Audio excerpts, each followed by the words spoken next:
देवर भाभी की कहानी। देवर जी बस करो, मेरी गाड़ी की सर्विस हो गई है, मुझे बहुत तकलीफ़ हो रही है। वो बोला, अरे नहीं भाभी, मुझे अच्छे से सर्विस करने दो, फिर कभी गाड़ी जाम नहीं होगी। दोस्तों, कहानी सुनने से पहले मेरी आपसे रिक्वेस्ट है कि मेरे चैनल को सब्सक्राइब कर लें। अगर कर लिया हो तो बहुत शुक्रिया। तो दोस्तों, चलिए शुरू करते हैं आज की स्टोरी। मेरा नाम रियाज है, मेरी उम्र साल है। ये कहानी मेरी और मेरे नई मकान मालिक की है। मैं अपने दोस्त राशिद के साथ किराए के मकान में रहता हूँ, लाहौर में। मेरे मकान मालिक के घर पर इनकी बीवी और इनके 2 छोटे छोटे बच्चे रहते हैं और बच्चे हमेशा स्कूल जाते हैं।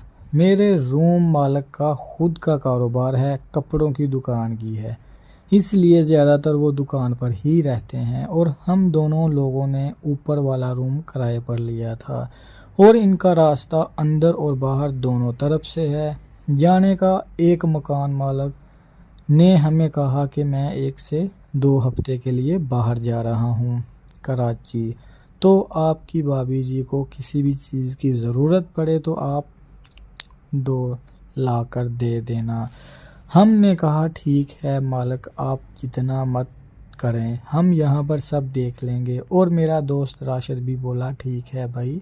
फिर हमने भाभी जी से कहा, भाभी जी आपको किसी भी चीज़ की ज़रूरत हो तो हमें बता देना। मैं भाभी जी नाम काशिफ़ा है और इनकी उम्र 17 साल है, जो देखने में एकदम हॉट लगती हैं। मकान मालिक को जाने के बाद दूसरे दिन ही काशिफ़ा भाभी को मार्केट जाना था। इस दिन घर पर मैं अकेला ही था, लेकिन राशिद किसी काम से दूसरी जगह गया हुआ था। तब भाभी ने मुझसे कहा, रियाज क्या तुम मेरे साथ आज मार्केट चल सकते हो?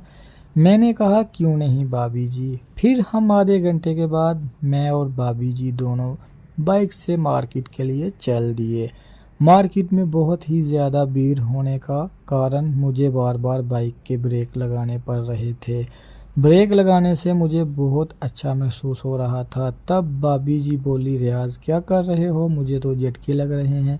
ऐसे वैसे करते दोनों मार्केट में पहुंच गए। फिर वहां से भाभी जी ने राशन का सामान लिया और हम दोनों फिर से वापस आने लगे। आते समय भी मैं धीरे धीरे ब्रेक मार रहा था।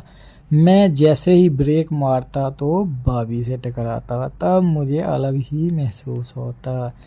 फिर मैंने पूछा, भाभी जी आप कुछ भी जूस पीते हैं?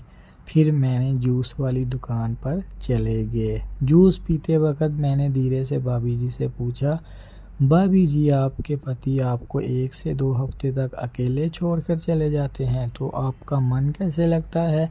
तब भाभी जी ने कहा, इनको तो सिर्फ अपना काम ही दिखता है, बाकी और कहीं पर भी इनका ध्यान नहीं रहता है।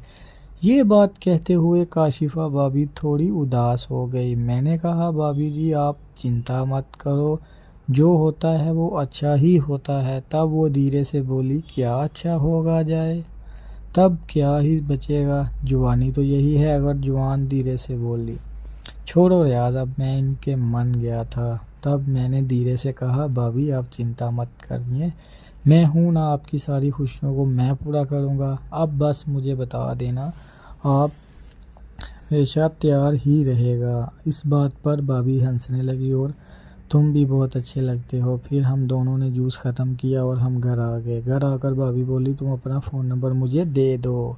मैंने फ़ौरन ही अपना नंबर भाभी जी को दे दिया है मज़े। रात को जब मैं सोने जा रहा था तभी एक मैंने मैसेज किया अपने फ्रेंड से। तब भाभी बोली, फ्रेंड से या गर्लफ्रेंड से कर रहा हूँ भाभी। तब भाभी बोली, क्यों आप अभी तक कोई नहीं बनी? तब भाभी बोली, झूठ भी बोली, अच्छा तो तुम्हें कैसी लड़कियां पसंद हैं? तब मैंने कहा, भला आपको मेरी जैसी लड़की चाहिए, मतलब आपको मैं पसंद हूँ? मैंने तो कहा, जी भाभी जी।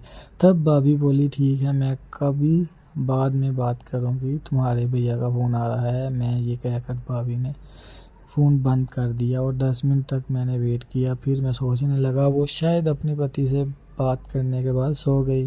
फिर मैं भी सो गया। सुबह हुई तो मैं अपने काम पर जाते समय भाभी को धीरे से हाय किया और पूछा, कुछ लाना है क्या मार्केट से? तब भाभी जी ने कहा कुछ लाना होगा तो मैं आपको फ़ोन कर दूंगी। मैंने कहा ठीक है भाभी जी। शाम को भाभी ने पनीर लाने के लिए कहा। आप भी अकेले ही खाना बनाते हो, आपका दोस्त राशिद अभी इस साइड से तो नहीं आया है, तब तक मेरे पास आकर ही तुम खाना खा लेना। मैंने कहा भाभी जी आप क्यों मेहनत कर रही हो, मैं अकेला ही बना लूँगा। तब भाभी ने कहा मैं कौन सी तकलीफ़ की बात है, मैं भी तो आपको काम बताती रहती हूँ, तब भी तो आप करते हो। मैंने कहा ठीक है भाभी। फिर मैं जब घर गया तो पनीर का थैला मैंने भाभी को दे दिया और अपने कमरे में ऊपर चला गया। हल्की गर्मियों का मौसम था और मैं नहाने लगा। नहा कर रूम में आया तो देखा भाभी का चेहरा आया हुआ है, नीचे आ जाओ। और हाँ राशिद, अंदर वाले रास्ते से ही आना, वो खुला है। मैं अंदर वाले रास्ते से नीचे चला गया।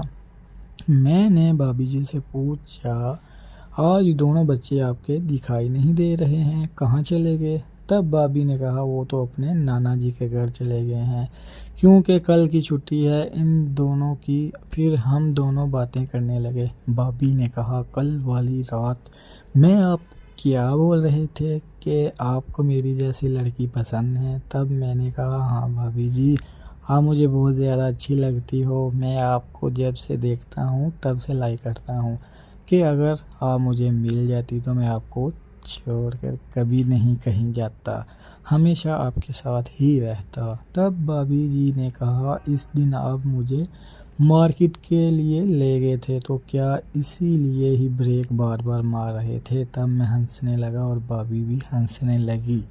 फिर भाभी ने कहा पहले खाना खा लेते हैं। फिर हम दोनों साथ में खाना खाने लग गए। इस समय बातों ही बातों में भाभी ने कहा मैं आपको बहुत ज़्यादा पसंद करती हूँ, इसीलिए तो मैं आपने अपने बच्चों को इनके नानी के घर भेज दिया है। मैं आज आपसे मिलने के पूरे मूड में हूँ।